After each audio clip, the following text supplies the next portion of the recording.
네, 안녕하십니까. 사순절 이제 3주 주일을 보내고 3주차를 맞이하게 됐습니다. 오늘은 이제 19일차 우리가 읽어야 될 말씀 함께 또 가이드 하도록 해보겠습니다. 우리가 이제 월요일 당장 이제 여러분 아침부터 같이 읽으실 본문이 창세기 20장 그리고 마태복음 19장 느헤미야 9장 사도행전 19장 말씀이에요. 여러분 저는 이렇게 좀 한번 가이드를 잡아봤어요. 오늘 말씀의 주제를 우리 지난 그 마지막 토요일 강의 18일차 말씀과 똑같은 주제입니다. 개입해 주심, 하나님의 개입. 그런데 이번에는 우리가 그 금요일 날 봤을 때는 말씀이 하나님의 개입의 통로였지 않습니까? 근데 오늘은 그 통로가 바로 기도라는 거예요. 기도. 자, 내용은 이렇게 구성이 되어 있더라고요. 구약의 선민들, 그러니까 하나님께로부터 선택받은 백성들, 그들의 범죄함을 하나님이 어떻게 하셨습니까? 참아내시고 또 그들의 그 범죄함의 문제들을 해결해 주시고 그들이 하나님 앞에 합당한 모습으로 설 수 있도록 인도해 주셨죠. 신약의 선민들, 하나님 백성들은 어떻습니까? 하나님께서 그들을 예수 그리스도의 복음을 통해서 이기적인 욕심들, 그들을 가르침과 말씀으로 잠재우셨어요. 그래서 하나님이 백성으로 그들이 세워져 갈 수 있도록 역사 가운데, 삶 가운데 주님이 개입해 주십니다. 오늘도 이 본문의 말씀이요. 네 권의 말씀이 다 다르잖아요. 우리가 계속 네 권을 읽게 되는데 맥체인에 따라서. 동시에 읽으면 여러분 배경이나 사건, 등장인물, 내용 다 다르죠. 하지만 여러분 여기서 공통점을 늘 말씀드리지만 계속 찾아보셔야 돼요. 주목해 보셔야 돼요. 단어가 공통점일 수도 있고 의미가 공통점일 수도 있고 하나님이 만나시고 무언가를 좀 행하시는 그 대상이 누구인가 이런 것이 공통점이 될 수도 있어요. 그래서 그 공통점을 찾아가시다 보면 하나님의 섭리 가운데 우리 안에서 어떻게 역사하시는지가 보이게 돼요. 그리고 단편적으로 이것 아니면 하나님의 개입이나 하나님의 도우심이 없다고 생각했던 우리들의 신앙과 달리 하나님이 정말 합력해서 선을 이루시는 입체적으로 우리 가운데 역사하시는 분이시라는 것을 우리가 깨닫게 됩니다. 그리고 오늘 본문은 바로 우리의 기도와 실천을 통해서 하나님의 구원의 역사를 행하신다를 보게 됩니다. 그래서 우리는 기도하고 실천하는 하나님을 믿으며 주어진 삶에 최선을 다하는 삶, 그 삶에 함께 해야만 하는 거죠. 그게 신앙하는 성도들의 삶의 자세예요. 자, 오늘 본문을 좀 함께 보죠. 개입해 주심, 아까 제가 그 통로로 오늘 같이 읽는 말씀에는 뭐가 통로가 됐다 그랬어요? 기도라고 그랬죠. 기도의 실제입니다. 자, 창세기 20장 말씀부터 좀 보죠. 기도는 여러분 하나님이 우리의 삶에 개입하시고 역사하시고 은혜를 베푸시도록 이 문을 열어드리는 통로이기도 하고요. 또 하나님이 그런 분이심을 믿고 구하는 믿음의 자리여야 되는 것이 바로 또 기도이기도 하죠. 자, 창세기 20장부터 같이 보겠습니다. 창세기 20장 1절과 3절 같이 볼게요. 지금 어떤 일이 벌어졌죠? 아브라함이 지금 그랄 땅으로 지금 이주하게 됐어요. 지금 어떤 상황이 벌어졌는지 앞에 내용은 나와 있지 않습니다. 여하튼 오늘 주어진 본문 말씀만 딱 보자면 아브라함이 그랄로 이동하게 됐습니다. 그런 상황에 지금 내몰리게 된 거죠. 그때 우리는 어떻게 됩니까? 내 뜻대로 내 마음대로 아니면 하나님이 말씀하신 대로 할 수 없는 그런 여건이나 상황에 내몰렸을 때 우리는 그런 상황에 타협하고 말죠. 자꾸 그런 어쩔 수 없지. 그리고 그 상황에서 어찌할까? 이렇게 생각하게 돼요. 하나님의 애당초 우리에게 주셨던 약속, 꿈, 명령, 소명 기억하지 못해요. 그냥 지금 어찌할까? 이 상황에서 어찌할까? 타협할 생각을 자꾸 하게 됩니다. 오늘 아브라함도 그랬어요. 그랄 땅까지 내려와서 그것의 왕이었던 아비멜렉 그에게 죽임당할까 봐 두려웠죠. 그래서 무엇을 했습니까? 아내를 자신의 아내라고 안 하고 누이라고 속이는 일을 또 저질렀어요. 여러분 그런데 3절까지의 말씀 보니까요. 3절 말씀에 하나님이 어떻게 하세요? 아비멜렉에게 현몽하셨죠. 그래서 이 여인을 범하면 안 된다고 하나님이 그를 경계하셨어요. 개입하신 거예요. 역사 가운데 개입해 주신 거죠. 그 다음 7절과 8절 말씀 볼게요. 하나님이 아비멜렉에게 그 아내를 돌려주어라 이렇게 명령을 하세요. 그는 선지자다. 그가 너를 위해 기도할 것이다. 누구요? 아브라함이요. 왜 아브라함이 선지자죠? 선지자는 하나님의 말씀을 받은 사람입니다. 하나님의 뜻을 받은 사람, 하나님의 계획을, 하나님의 소망을 전해받은 사람이죠. 자, 이 사람이 선지자인데 그가 너를 위해서 기도해 줄 것이다. 그래서 어떤 일이 벌어졌어요? 이제 말씀을 봐보면요. 이 아비멜렉이요. 17절, 18절 말씀 보니까 17절 말씀 보니까 아브라함이 하나님께 기도하며 하나님이 아비멜렉과 그의 아내와 여종을 치려와서 출산하게 해주었다. 아브라함의 기도를 통해서 하나님 말씀에 물론 두려움이었지만 순응했던 아비멜렉의 그 가정의 출산, 태문을 열어주셨다는 거죠. 예, 기도를 통해서 하나님이 은혜를 베푸시는 통로로 지금 개입해 주셨어요. 물론 이 사건 전체에서의 개입은 하나님이 아브라함의 후손, 약속의 씨를 통해서 구원하시려는 구속사 전체의 역사 가운데 개입해 주신 것이지만 이 말씀 안에서는 정말 이 하나님의 뜻 가운데에 주어진 이 한 사람을 통해서 그가 걸어간 걸음에 다른 이들에게까지 하나님의 은혜가 지금 전달되고 하나님의 은총이 퍼져가고 있음을 보게 됩니다. 처음 하나님이 아브라함 부르셨을 때 복이 될 것이다 라고 했던 약속 그대로 지금 성취되어 가고 있는 거죠. 자, 그 다음 마태복음 가보겠습니다. 마태복음 19장인데요. 이 말씀도 우리 금요일 날 나왔던 말씀과 같아요. 우리들이 갖고 있는 그릇된 하나님에 대한 오해, 말씀에 대한 오해, 신앙에 대한 오해들을 지금 주님께서 지금 개입하셔서 그걸 좀 수정해 주시고 바른 믿음, 바른 알므로 인도해 주고 계시는 대목이에요. 자, 우리의 신앙 가치관을 바꾸기 위해서 어떻게 말씀하시나 한번 볼까요? 7절과 9절 말씀입니다. 사람들이 와서 주님께 이렇게 좀 묻습니다. 바리새인들이 공격하는 거예요. 모세는 이혼 증서를 써주면 여인을 자신의 아내를 내보내도 된다 이렇게 말했는데 주님 어떻게 생각하십니까? 라고 지금 질문했습니다. 곤란한 질문입니다. 덫을 놓은 질문이죠. 근데 주님 뭘 하셨어요? 아내를 버리는 것에 대해서 모세는 그렇게 했다 하더라도 본래는 그렇지 않다. 누구든지 음행하는 것 외에 아내를 버리면 장가를 들면 간음하는 것과 같다라고 말씀하세요. 애당초 그들의 질문은 무엇입니까? 이혼 증서 그것만 있으면 정당화하고 자유로워지려고 했었던 그런 완악한 마음이 그들 안에 있었던 것이죠. 하나님의 말씀을 도구하고 수단하고 있었던 거예요. 자, 그 다음 13절 15절 이 앞장에서 우리가 같이 마태복음 18장 말씀에서도 보았던 본문의 그 단어가 또 나와요. 어린아이가 나옵니다. 14절 예수께서 이르실 때 어린아이들을 용납하고 내 교훈을 금하지 말라. 천국이 이런 사람의 것이니라. 어린아이들이 어떤 사람입니까? 연약한 이들? 또 있어요. 어린아이들은요, 하나님 앞에 책임을 지지 않는 아이들이에요. 말씀 앞에 책임을 지지 않아요. 즉, 그 말은 무슨 말이냐면, 하나님의 은총 가운데 살아가는 이들이라는 거죠. 조금 설명을 좀 드릴까요? 유대사회에서는요, 남자아이들은 13세, 만 13세, 여자아이들은 만 12세가 되면 성년식을 합니다. 성년식이 돼서 그때부터 어른으로 인정받는 거죠. 그럼 무엇을 하느냐? 회당에 가서 가족들 순서에 따라서 하나님 말씀을 낭독할 수가 있게 돼요. 율법 앞에 서는 거죠. 다시 말씀드리자면 하나님 말씀 앞에 책임을 감당하는 자가 되었다라는 말이에요. 근데 지금 예수님이 뭐라고 말씀하셨냐면 어른이 되지 말아라. 어린아이와 같은 자가 되라라고 말씀하셨어요. 누구에게? 어른들에게. 그 말은 뭡니까? 율법의 책임을 지는 이들에게 어린아이처럼 율법으로부터 자유로워지는 자가 되라라고 말씀하신 겁니다. 율법에서 우리가 어떻게 자유를 얻을 수 있습니까? 하나님의 은혜와 은총, 믿음으로 의로움을 얻는 것 그 길밖에 없죠.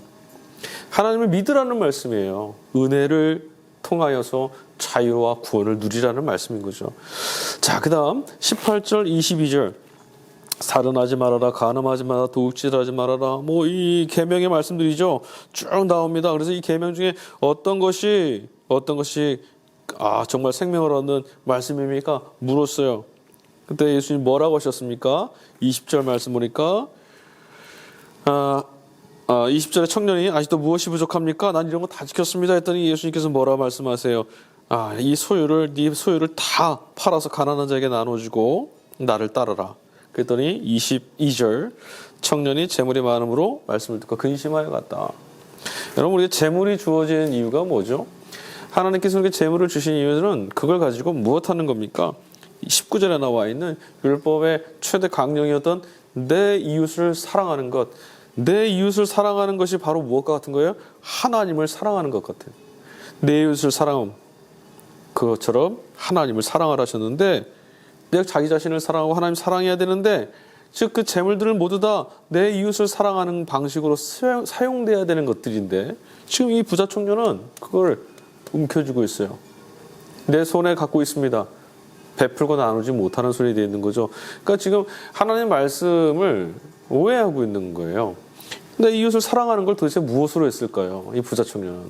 율법을 다 알고 있다고 말하고 무엇이 더 부족하냐고 말했잖아요. 근데 무엇을 지금 하나님 말씀으로 지금 듣고 그 들은 말씀대로 구원받고 하나님 백성이라고 여기며 살았을까? 예수님 그거 지금 말씀하시는 거죠. 내 이웃을 사랑하라는 하나님 말씀은 네 것을 다 나누어 주는 것이다. 네, 이것이야말로 진짜 내 이웃을 사랑하는 것이고 그게 하나님 믿는 것이다. 하나님을 사랑하는 것이다. 가르쳐 주신 거죠. 그럴 때는 알미하고 그럴 때 신앙이었어요. 그래서 그가 어떻게 했습니까? 재물의 마음을 빼앗겨서 결국 주님을 떠나죠. 외면하게 됩니다. 자, 그다음 26절, 29절 말씀 사이입니다. 26절까지 사이에서 우리 신약 성경에서 정말 굉장히 중요한 말씀 본문이 하나 나와요. 26절입니다. 뭐죠? 사람으로는 할 수 없으나 하나님으로서는 다 하실 수 있느니라. 누구요? 사람으로서는 할 수 없지만 하나님으로서는 하실 수 있다. 이게 복음이죠. 하나님은 우리가 할 수 없는 것들 안에 행하심으로 은혜를 베푸시는 분이에요. 우리는 그것들을 몰랐어요. 그래서 무엇을 했냐면 율법은 그동안 우리가 무엇을 어떻게 얼마나 여기에 천착해 있었어요. 사랑하는 성도 여러분, 우리가 무엇인가를 함으로 구원을 얻는 것이 아니라 하나님의 은혜와 구원이 있음으로 하나님 앞에 응답하고 반응하며 사는 거예요. 자, 그 다음 느헤미야 9장 말씀으로 넘어가 보겠습니다. 느헤미야 9장 안에도 금식에 관한 내용이 나와요. 이게 전체가 뭐냐면 지금 백성들이 모여 금식 기도하는 대목이에요. 자, 오늘 이 선민들, 하나님 백성들, 구약의 선민들이 그들의 죄, 그들의 허물들을 어떻게 하나님께서 받아주고 계시는지 한번 보십시오. 자, 3절과 6절 말씀이에요. 3절부터 6절까지 보니까요. 그들이 금식하여서 함께 모여 있을 때 그 자리에서 하나님의 율법책을 낭독하고 또 4분의 1은 뭐예요? 죄를 자복하고, 그러니까 하나님 말씀을 낭독하고 말씀 앞에 서 있는 순간 자복하게 하고 회복하게 하시는, 회개하게 하시는 영이 심령 안에 찾아왔어요. 그런데 이 안에서 어떤 일이 일어나는 거예요? 하나님 앞에 온전하게 서는 분들이 열려지게 된 거죠. 자, 그리고 나서요. 16절, 17절 가볼게요. 그들과 우리 조상들이 교만하고 목을 굳게 하여 주의 명령을 듣지 아니하고 거역하며 주께서 그들 가운데서 행하신 기사를 기억하지 아니하고 목이 굳어 있었습니다. 죄를 회개하고 토설하고 있습니다. 거역하는 이 이들 회개할 때까지 하나님은 어떻게 주셨어요? 참아주시고 기다려주셨죠. 용납해 주신 거예요. 그리고 이들이 회개했을 때 하나님이 다 받아주셨어요. 자, 그 다음 30절, 33절 그 전에 20절 말씀 봐보세요. 또 주의 선한 영을 부어주사. 이들이 회개하게 되어지고 하나님 앞에 나아갈 수 있는 그 모든 것이 어디에서 지금 출발하고 있었습니까? 기도하고 있을 때, 말씀 앞에 서 있을 때 하나님의 영이 그들 안에 찾아오셔서 역사하신 거죠. 선한 영이 우리 가운데 부어져서 하나님 앞으로 나아가면서 주저함이 없는 하나님의 은혜를 구하는 목이 곧지 않고 하나님 앞에 겸손히 나와서 은혜 가운데 함께하는 저와 여러분 될 수 있기를 간절히 소망해 봅니다. 자, 그 다음 말씀 보겠습니다. 30절, 33절 말씀. 여기도 보니까 30절에 또 주의 선지자들을 통하여 주의 영으로 그들을 경계하시되, 주의 영으로 그들을 어떻게 하셨어요? 범죄함으로 하나님 앞에 목이 곧은 그들을 경계해 주셨다, 가르쳐 주셨다라는 거죠. 하나님의 영의 가르치심, 징계함, 찌름, 회개함으로 인도해 가시는 은혜가 있었던 거예요. 31절 주는 은혜로우시고 불쌍히 여기시는 하나님이시니이다. 하나님이 은혜로우시다는 거죠. 그게 우리 회개의 모든 근거 아니겠습니까? 자, 그 다음 하나님이 33절 말씀 볼까요? 그러나 우리는 당한 모든 일에 주는 공의로우시니 우리는 악을 행하였사오나 주께서는 진실하게 행하셨음이니이다. 하나님의 은혜를 고백하고 있는 이 장면 얼마나 아름답습니까? 여러분, 은혜롭고 불쌍히 여기시는 자비로우신 하나님, 그 하나님이 우리 하나님이세요. 그래서 우리가 하나님의 영에 감동이 와서 주 앞에 나가는 것 너무 귀한 거예요. 왜냐하면 우리가 주 앞에 나갈 때 그는 미쁘셔서 우리를 끌어안아 주시고 용납해 주시거든요. 자, 그 다음 말씀 보겠습니다. 사도행전 19장 말씀 가볼게요. 사도행전 19장 말씀은 바울이 에베소에 가서 이제 전도하는 대목이 등장하고 있어요. 이 안에서 도대체 어떤 역사가 나타나고 어떻게 하나님이 개입하시는지, 그 가운데 하나님의 개입 가운데 기도가 어떻게 지금 우리가 이 말씀 안에서 등장하고 있는지 유념해서 좀 살펴보죠. 2절 말씀 보니까 1절부터 이제 3절까지 말씀 전체인데요. 여기 안에서도 보니까 어떤 것이 지금 이야기되고 있어요. 예, 성령에 관한 이야기들을 하고 있습니다. 고린도에 있을 때 윗지방으로 다녀와서 에베소에서 와서 어떤 제자를 만났는데 뭐라 그랬어요? 성령을 받았느냐 물었더니 성령의 계심 또한 들어본 적이 없다고 합니다. 하나님의 영이 우리를 감동케 하시고 자복하게 하시고 회개하게 하시고 주의 말씀을 깨닫게 하시고 주의 말씀에 따라 살 수 있도록 용기를 주시고 위로하시는 성령을 모르는 거죠. 그러니까 하나님의 영의 감동, 하나님의 영이 우리를 이끌어 가신다고 하는 은혜에 대한 감각이 없는 거예요. 내가 이제 이 말씀을 들었으니 어떻게 할까? 무엇을 할까? 이것을 어떻게 이루어낼까? 이런 율법적인 삶만 계속 나오는 거죠. 복음을 들었는데도 율법의 숙제만 갖게 되는 거예요. 그렇지 않습니다. 성령께 의지한다는 것은, 성령을 깨달아 한다는 것은 들은 복음의 말씀이 우리를 구원하는 일들을 경험해 가는 거예요. 하나님께서 구원하시는 것, 복음이 우리를 자유케 하는 것, 경험하는 거죠. 자, 그 다음에 11절에서 13절 말씀만 볼게요. 하나님이 바울의 손으로 놀라운 능력을 행하게 하시니 심지어 사람들이 바울의 몸에서 손수건이나 앞치마를 가져다가 병든 사람에게 얹으면 그 병이 떠나가고 악귀도 나가더라. 지금 보십시오. 바울 안에 놀라운 능력이 막 나타났습니까? 났습니다. 누구의 능력입니까? 바울의 능력일까요? 아닙니다. 하나님이 바울의 손으로 능력을 행하게 하셨어요. 그 능력의 원천은 하나님이시죠. 그리고 이 능력을 발하도록 하시는 이가 바로 성령이신 거죠. 자, 그 다음 17절, 20절 말씀이에요. 에베소에 사는 유대인과 헬라인들이 이 일을 알고 두려워하며 주 예수의 이름을 높이고, 많은 사람들이 와서 자복하는 일이 있었다. 마술사들은 그 책들을 다 가서 불사르게 되었어요. 그렇게 하고 20절 뭐래요? 이와 같이 주의 말씀이 힘이 있어서 흥왕하여 세력을 얻으니라. 우리가 말씀을 지켜나가고 선교를 하고 우리가 뭔가 사역을 한다고 생각해요. 아니, 그렇지 않습니다. 하나님 말씀이 힘이 있고 능력이 있으니 흥왕하여서 세력을 얻게 되는 거예요. 우리로 하여금 이런 사역을 이루고 이렇게 걸어가고 순종하여서 하나님이 역사하시는 사명의 자리를 온전히 걷게 하시는 그 힘 어디 있어요? 말씀 안에 있다는 거죠. 사랑하는 성도 여러분, 우리에게 들려진 이 말씀을 귀히 여기십시오. 왜 말씀을 믿어야 됩니까? 말씀이 능력이 힘인데 이 말씀이 힘이니 우리는 능력이 없어요. 우리는 무능합니다. 그러니 말씀을 따라가야 되는 거예요. 그게 믿음이에요. 그 말씀을 믿지 않는다는 것은 내가 말씀이 우리를 이끌어가는 삶의 능력을 거부한다라는 말입니다. 그러니 삶이 곤비해지는 거예요. 좀 그 말씀을 믿을 때는 좀 미련해졌으면 좋겠어요.